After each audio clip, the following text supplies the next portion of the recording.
Michoacana. Vamos a escuchar a la consejera presidenta del INE, Guadalupe Tadei.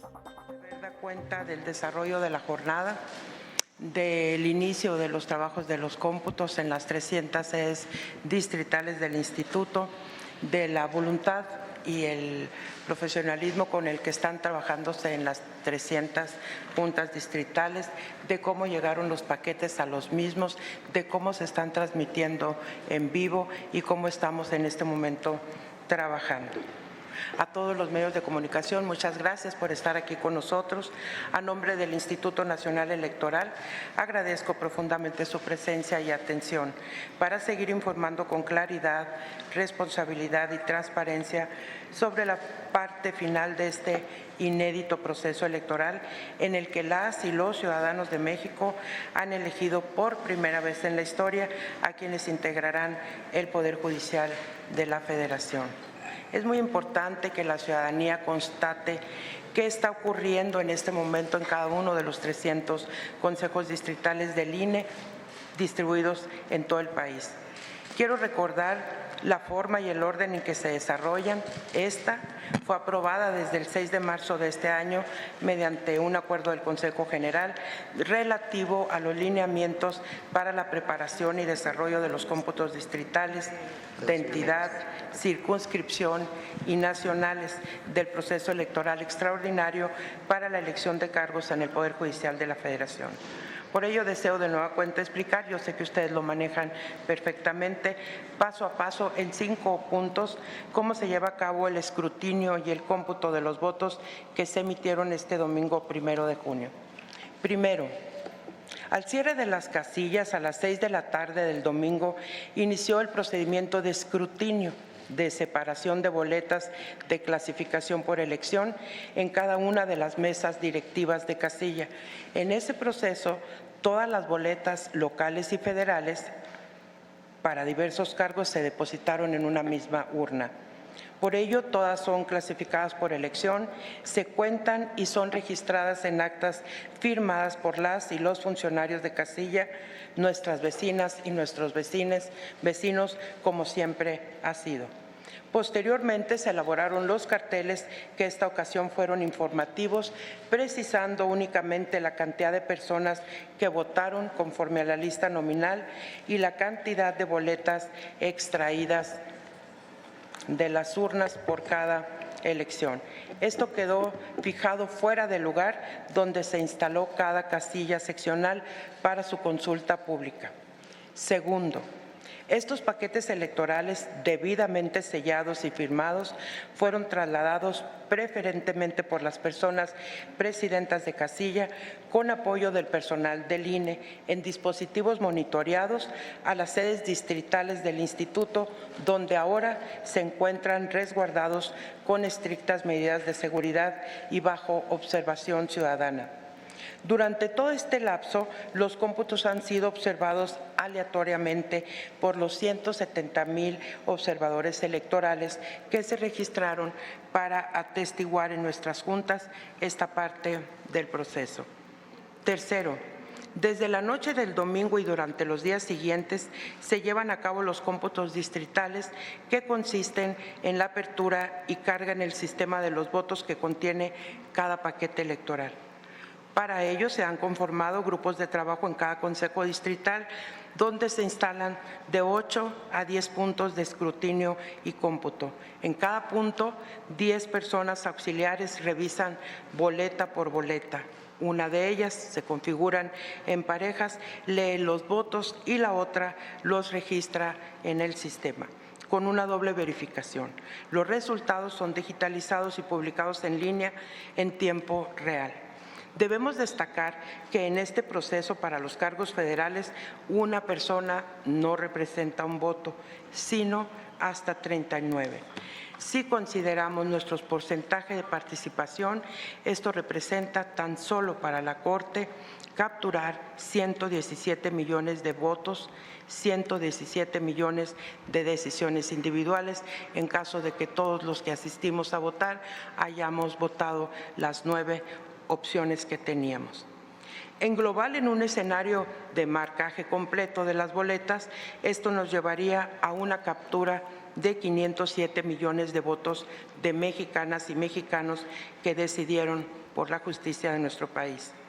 Si recordamos los resultados de las elecciones federales de 2023 y 2023-2024, que renovaron los poderes ejecutivo y legislativo, se computaron poco más de 180 millones de votos, a razón de 60 millones por cada una de las elecciones. Entre las elecciones de Presidencia de la República, Cámara de Diputados y Senado de la República. La diferencia del presente es más de 2-1. Estamos realmente en la elección más grande de nuestra historia. Cuarto, como ustedes saben, pero vale la pena reiterarlo, el cómputo se realiza en el siguiente orden conforme a lo establecido por la normatividad electoral. En principio, Suprema Corte de Justicia de la Nación, seguida del Tribunal de Disciplina Judicial, para continuar con la Sala Superior del Tribunal Electoral del Poder Judicial, luego las salas regionales del mismo tribunal y terminamos con magistraturas de circuitos judiciales por distrito judicial electoral y juezas y jueces de distrito por distrito judicial electoral. Una vez concluido el cómputo de una elección, se pasa inmediatamente a la siguiente. Actualmente hay algunos consejos distritales que ya se encuentran capturando las elecciones de magistraturas de la Sala Superior del Tribunal Electoral del Poder Judicial de la Federación. Al momento de estar aquí con ustedes, el corte que tenemos representa el 91% de avance, en el que por orden de votación las candidaturas se enlistan de la siguiente manera. Candidatas mujeres: Lenia Batres Guadarrama con 5.030.281 de votos. Yasmín Esquivel Moza con 4.484.299 votos. Loreta Ortiz Alf con 4.291.109 votos. María Estela Ríos González con 4.024.328 votos. Y en el quinto lugar, Sara Irene Herrerías Guerra con 2.713.493 votos. En tanto que en las candidaturas de hombres, en el número 1, Hugo Aguilar Ortiz con 5.295.364 millones de votos. Giovanni Azael Figueroa Mejía con 3.057.012 votos. Irving Betanzo Espinosa con 2.956.378 votos. Aristides Rodrigo Guerrero García con 2.935.363 votos. Quinto, al término de esta fase y realizados los cómputos por entidad y circunscripción, el 15 de junio se declarará la validez de las elecciones. Se entregarán las constancias de mayoría y asignación a las candidaturas que resultaron ganadoras y se publicarán oficialmente los resultados en términos del artículo 94 y 96 de la Constitución. Este proceso es público, transparente y está siendo monitoreado por la ciudadanía. Las sesiones de cómputo pueden ser observadas en tiempo real a través de Internet y las ligas pueden ser consultadas en la página del Instituto. A quienes preguntan cómo se asegura la integridad de los votos, les reiteramos, cada etapa de este procedimiento está perfectamente observada, documentada, resguardada y supervisada. No hay espacio para dudas ni para manipulaciones. La certeza y la confianza en los resultados es y seguirá siendo nuestra principal prioridad. Muchas gracias por su atención y por su compromiso. Quedo a la orden. Gracias, presidenta. Comenzaríamos la ronda de preguntas con Janet López Ponce de Milenio. Muchas gracias. Buenos días, presidenta. Yo primero primero quisiera preguntarle sobre el principal tema que está rondando en las últimas horas sobre el avance de los resultados, que es la presidencia de la Suprema Corte. Para la mayoría de, incluso los expertos electorales, la reforma es muy clara y la Constitución en el artículo 94 señala que se dará la presidencia en esta ocasión por un periodo de 2 años a la candidatura que tenga más votos, independientemente del género, y entonces se irá turnando o rotando cada 2 años. La presidenta en la mañana señalaba que le habían comentado que podría aquí también aplicar este apartado de comenzar a repartir cargos por mujer. Sin embargo, entiendo, incluso ayer nos lo comentaba la consejera Dania Rabel, esto ya se hizo en cuanto a los cargos 5-4 y la presidencia es solo una función, no un cargo. Entonces, quisiera que usted nos pudiera explicar, presidenta, el 15 de junio que entreguen las constancias, si esto incluye que ustedes mismos como Consejo General determinen quién ocupa la presidencia y si sí es quien obtenga más votos y no por género. Y en segundo punto quisiera también preguntarle, presidenta, la presidenta Claudia Sheinbaum también señalaba que los errores o las deficiencias que se pudieron tener en esta elección y que derivan en la baja participación, el INE tendría que enmendarlo o ajustarlo para 2027. Hay muchas cuestiones que están impuestas en la reforma judicial. Entonces quisiera preguntarle hasta dónde el INE puede ajustar y en dónde más bien sería un llamado al Poder Legislativo a que ajuste la reforma para el 2027, que será mucho más complejas las elecciones concurrentes. Muchas gracias. Muchas gracias, Janet. Efectivamente, el artículo 94 es muy claro. La asignación de cargos inicia con mujeres para dar oportunidad a que sean 5 las mujeres que integren la Suprema Corte de Justicia de la Nación. Eso no significa que en la presidencia esté establecido en la reforma, en la Constitución, que también se inicie con mujer. No, la propia reforma quedó clarísima en su artículo 94 al decir que el que obtenga la candidatura que obtenga mayor votación será la que presida los primeros 2 años y de manera subsecuente los que hayan quedado en los lugares siguientes. Así es de que no hay lugar a dudas. Cuando el cómputo finalice, cuando ya se realicen los cómputos por entidad, por circunscripción y por aquí a nivel del Consejo General, estoy segurísima que habremos de otorgar la constancia de mayoría a quien haya obtenido la mayor cantidad de votos en las urnas. Sobre los errores, me parece que es muy interesante que desde el Gobierno, desde el Poder Ejecutivo, se abra la oportunidad para que el Instituto Nacional Electoral opine con una valoración correcta, con una valoración puntual, debidamente estructurada, conforme a lo que fue ocurriendo durante todo el proceso electoral. Yo creo que desde la instalación misma del proceso electoral, la conformación de su comisión, los tiempos, el presupuesto, la manera en que teníamos que estar atendiendo algunas circunstancias exógenas al instituto y a la propia reforma, como fue el caso de los jueces y juezas que declararon suspensión del proceso electoral. Creo que hay muchos elementos que servirán.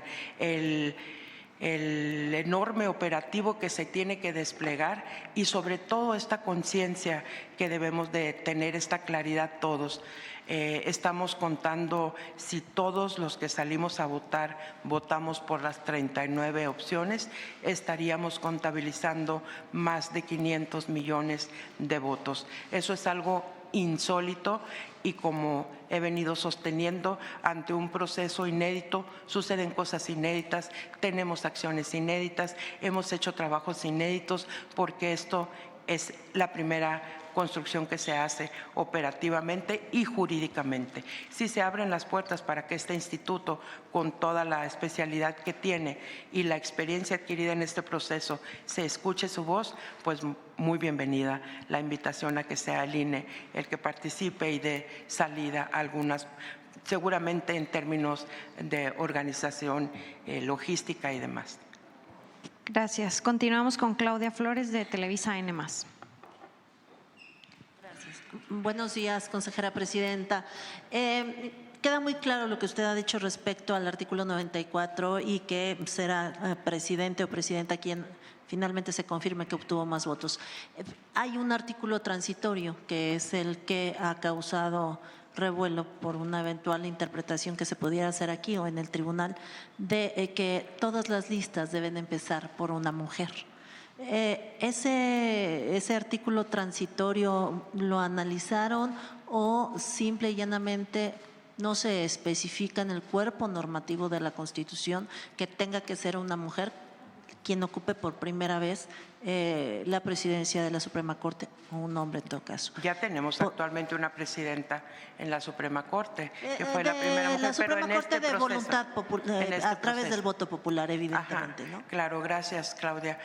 Sí, todos los artículos están siendo analizados, los revisamos desde que se publicó en el Diario Oficial de la Federación la reforma a la Constitución, pero también hay otro que nos habla de que aquí no se puede interpretar, que nos atengamos a la literalidad de lo que marca la Constitución, aunque hay otros en donde nos posibilitan generar lineamientos y reglamentos para ordenar algunas cosas que no estuvieran contempladas de carácter operativo fundamentalmente en esta reforma.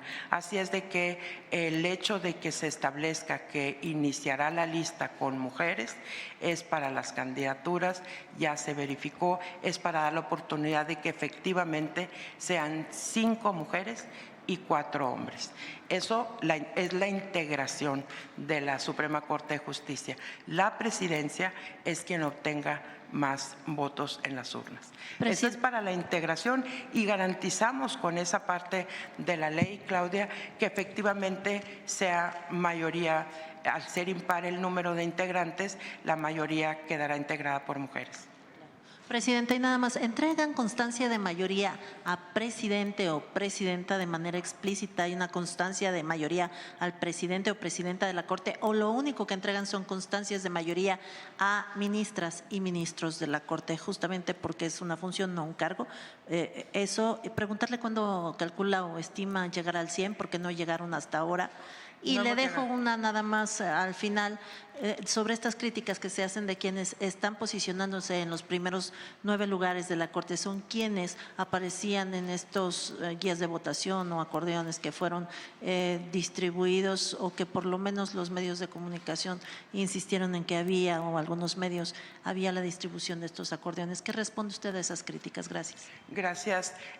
Sobre que si vamos a entregar constancias de mayoría, sí, estamos ya preparando el operativo conforme van avanzando los cómputos. Nosotros también estamos trabajando para la reunión primero de la deliberación que tenemos que hacer las consejerías, después la sesión del Consejo General, y estamos ya preparando toda la logística para la entrega. Se entrega todas las constancias de mayoría, incluido el de la presidencia de la Suprema Corte, porque así viene establecido. El que tenga mayoría de votos tiene la calidad, además de ministro de la Suprema, presidente de la Suprema.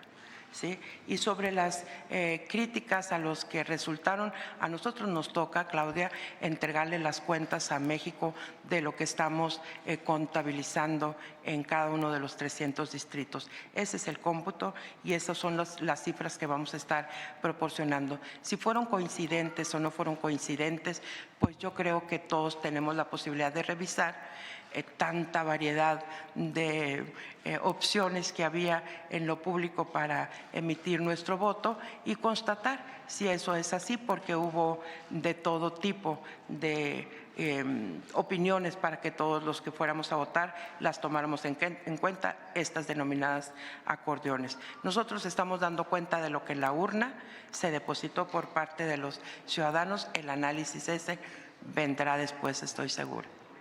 Gracias, presidenta. Jorge Monroy, Latinos. Buenos días, presidenta. Hola, Jorge. Secretaria, consejera. Quisiera preguntarle, dividirme una pregunta en dos. Quisiera saber por qué no tiene el 100% de los cómputos digitales, dado que pues, prácticamente los paquetes electorales, ayer nos decía, están ya en los consejos distritales. ¿Por qué no esperó? Porque finalmente ese es un elemento también de certeza para los candidatos y los propios ciudadanos. Entonces quisiera preguntarle por qué no esperó usted a tener el 100% de las actas, de los cómputos distritales, y ni presenta un informe con un 91%. Y en este mismo tema quisiera preguntarle, deme un momento. ¿Por qué no presentó la lista con base en ganadores? O sea, se esperaba que usted presentara la lista ya definitiva de los 9 personas que van a ocupar un espacio en la Corte. Digamos, eso es lo que esperaba hoy la ciudadanía de usted, que presentara esa lista con base en los cómputos. ¿Por qué no nos la presentó de esa manera, Presidenta? Y con base en lo que dijo la Presidenta Sheinbaum, para evitar especulaciones, Presidenta, yo le quisiera preguntar si el INE tiene capacidad para asignar la presidencia de la Suprema Corte de Justicia de la Nación con base en la equidad de género. Quisiera preguntarle eso.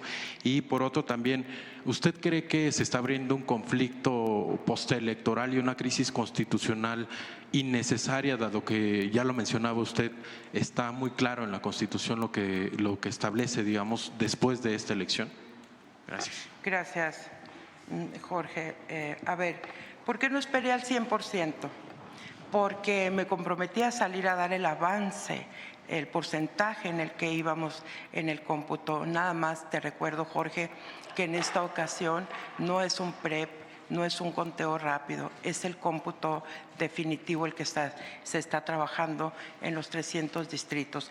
Y vale la pena salir a decir en qué nivel nos encontramos, porque eso forma parte de la transparencia y de la información oportuna, que se une a la siguiente pregunta de por qué no presento lista de ganadores. Pues no podemos presentar lista de ganadores ahorita, justo por lo que les informaba. El proceso consiste en que se terminan los cómputos distritales, viene el cómputo estatal y todavía llega aquí al Consejo General a hacer el cómputo nacional.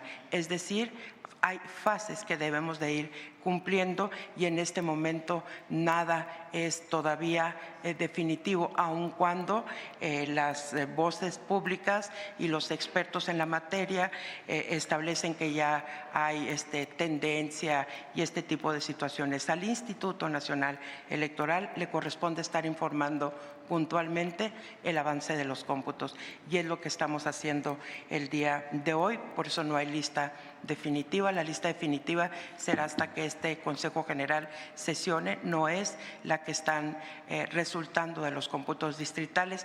Esas son el sustento para la que finalmente habrá de existir aquí en el Consejo General. Sí tiene la capacidad, no el INE, la propia Constitución te lo marca, quién es quién ocupará la presidencia de la Suprema Corte de Justicia de la Nación.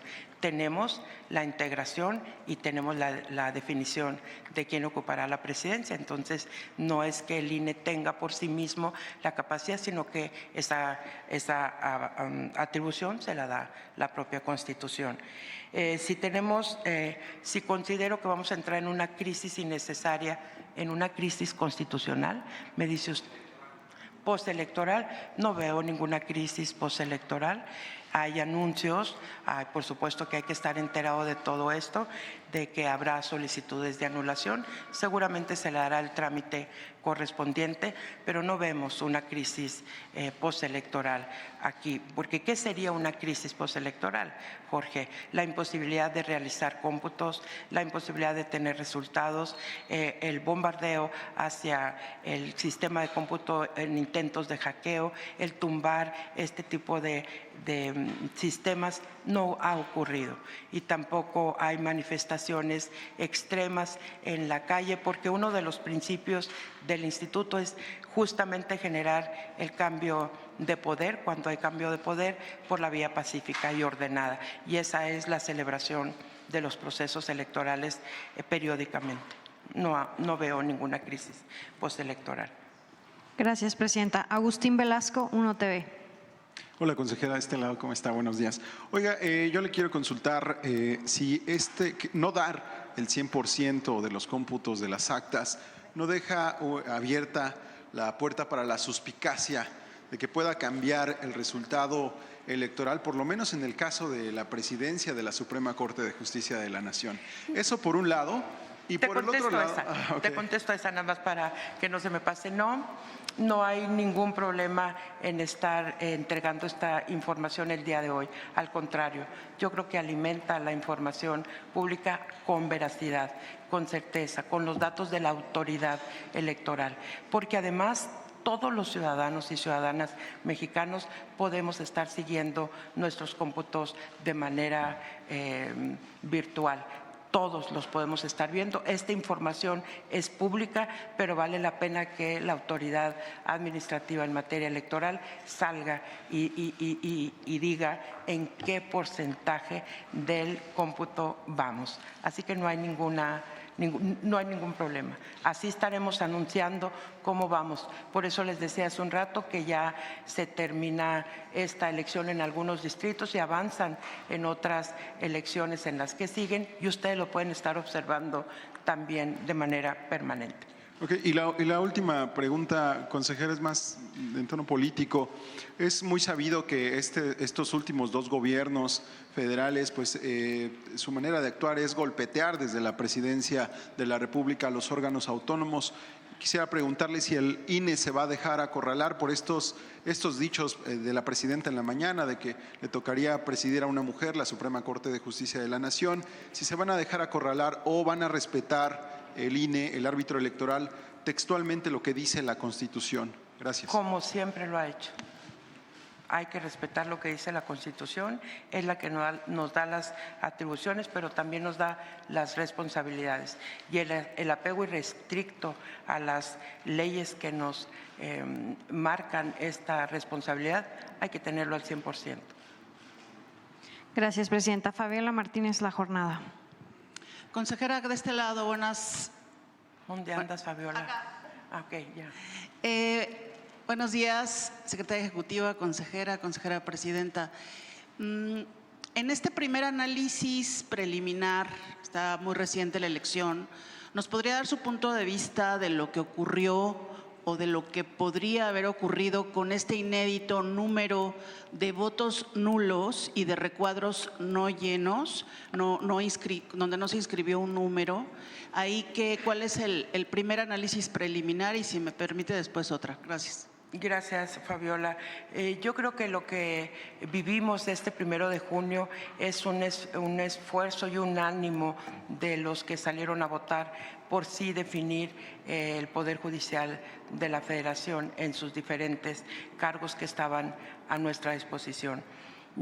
También creo que los votos nulos, hicimos un análisis previo aquí en el instituto sobre qué posibilitaría anular o no anular un voto. Hicimos avances, o sea, todos nosotros sabemos que los votos nulos se han ido construyendo al pasar de los procesos electorales en lo que tiene que ver con el Poder Judicial, el Poder Legislativo y el Ejecutivo, y es también la base de la definición de votos nulos o válidos, sentencias del tribunal. Al ser un proceso por primera vez que íbamos a vivir, sí tuvimos la precaución de revisar esa posibilidad y también dijimos que teníamos que contabilizar los espacios que no se ocuparon, porque ahorita les daba yo la cifra de más de 500 millones de votos en caso de que todos los que acudimos hubiésemos marcado en la totalidad de las opciones, las 39. Si eso no sucedió, también será un análisis que abonará, por ejemplo, en el diseño de las boletas, en la forma de votar, en esta posibilidad que otorgó el Conoce, Practica y Ubica, que creo que hay que resaltar que tuvo más de 25 millones de visitas este sitio en el instituto, algo también no esperado. Y eso yo creo que hay que ir revisando en el análisis a futuro de este proceso que acabamos de vivir. Fabiola, todo eso debe de estar considerado. ¿Por qué los votos nulos? ¿Por qué los espacios no ocupados? Intentar encontrar una razón y luego, como decía Janet, si nos abren la puerta para la participación, pues poner todos esos elementos en la mesa ante quienes toman las decisiones en las reformas legales. Y también ligado al anterior, hay un caso inédito, histórico, y a veces pues muy sorprendente en cuanto a la participación ciudadana, porque no solo es este parámetro de entre 12 y 13% a nivel nacional, sino que, por ejemplo, hay municipios donde votó menos del 5% del padrón. Usted, como presidenta del INE, ¿qué comentario puede hacer al respecto? Y ligado con lo que le preguntaba, ¿qué elementos pudieran ser atribuidos o atribuibles al INE, que fue, por ejemplo, en la instancia que diseñó las boletas? Gracias. Gracias, Fabiola. Hace muchos años, cuando el IFE nació, se creó, nuestro primer proceso electoral tuvo una participación muy baja porque la población no confiaba todavía en que fuera un instrumento correcto, transparente, abierto, justo, que estuvieran los que debían estar en el padrón y también en la lista nominal. Y después de eso, el instituto impulsó campañas masivas de educación cívica, de acercamiento con jóvenes, de acercamiento con universidades, para que conocieran la nueva manera en que México iba a celebrar sus elecciones. Y eso nos llevó años construirlos a todos los que trabajábamos y seguimos trabajando en el instituto, hasta llegar a crear esta confianza y esta colaboración entre los ciudadanos y el Instituto Nacional Electoral. Creo que estamos ante un fenómeno muy parecido, Fabiola. Es la primera vez que se implementa, sin embargo, yo les puedo decir con toda tranquilidad, el INE lo hizo y lo hizo muy bien. Logramos instalar todas las casillas, el personal del instituto respondió con altísimo nivel de profesionalismo, tuvimos que crear nuevas formas, un nuevo modelo operativo para llevar a cabo este proceso electoral.